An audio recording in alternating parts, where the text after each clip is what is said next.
Obviously, we are seeing major instability in Venezuela, some political collapses, capital control uncertainty, and almost immediately we see that actually Bitcoin is moving back, right? I think now we are just over 93,000. Is that really a coincidence, or is actually telling us more this connection between Bitcoin rise and actually some very interesting geopolitical events? We're more or less getting away from a unipolar dollar hegemonic world, and we're going more towards something that's going to require a politically neutral currency, and Bitcoin, I think, is well poised to become that. Elon Musk, his estimate was that 80% of all government spending, at least 80% of all government spending, is fraud related. That's kind of a staggering number. I think you define taxation as slavery. Why slavery? Why so dramatic?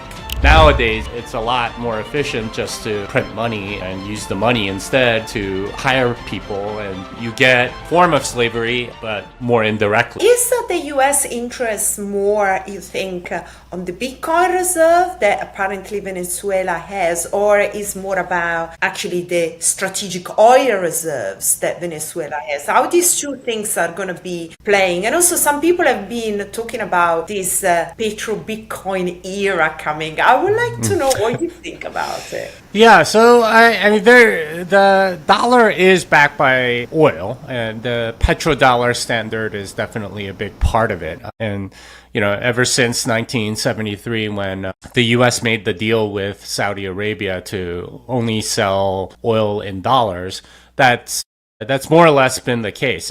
Except 3 years ago, Saudi Arabia started selling their oil in euros and yuan and several other currencies. So that definitely changed up the equation, and it's entirely possible that to get more of the world's oil supply under their control, that was part of the consideration of going after Maduro. But again, hard to say, right? Because the petrodollar standard, it's very opaque. A lot of it is difficult to really understand or know how various pieces act with respect to world economics and so on.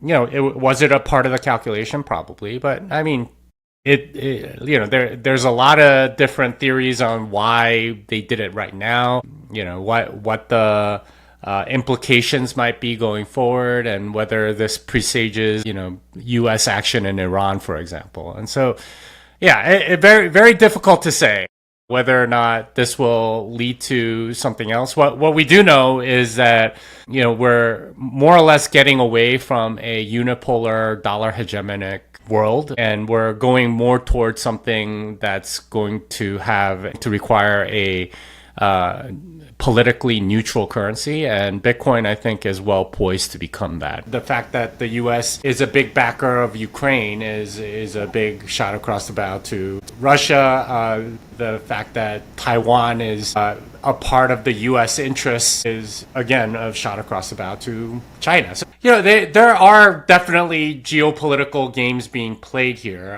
You do wonder how much of it is, trying to become sort of the, gain more influence in world trade and so on, and how much of it is, just sort of like empire and conquest and whatever. It remains to be seen whether this is the beginning of sort of like an empire era. We've had sort of this rule-based order since World War II with the establishment of the UN and so on, but that may be coming to an end, right?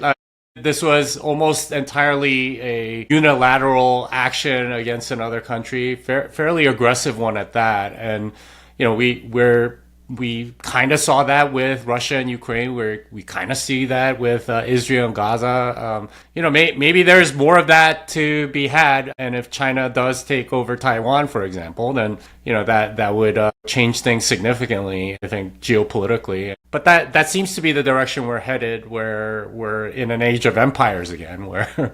I noticed that on the 1st of January, you immediately put out a tweet saying the fiat chip sinking and hyperinflation is the only real exit. So tell us, what do you mean by that? Because, we are getting into the new years. Everybody has got some kind of prediction thoughts, but, we need to go back to the reality and the things that are actually happening with our current system rather than kind of like make speculation on what could happen. I wrote that tweet sort of as a result of what's been happening in the US, and I don't know if your audience is familiar with what's going on, but there's a lot of fraud that's being uncovered up in Minnesota and in other places about these Somali immigrants that have set up these daycare centers where, like, they don't take care of any kids, right? They've defrauded the state of Minnesota to the tune of like $16 billion, which is greater than the GDP of Somalia itself. And, you can go down the line and check other stuff, right? Healthcare, right? Medicare fraud. How much Medicare fraud is there?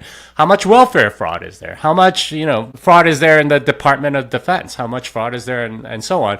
And Elon Musk, who was part of Doge and actually got to see all the different things going on in various departments and stuff. His estimate was that something like 80% of all government spending, at least 80% of all government spending, is fraud related.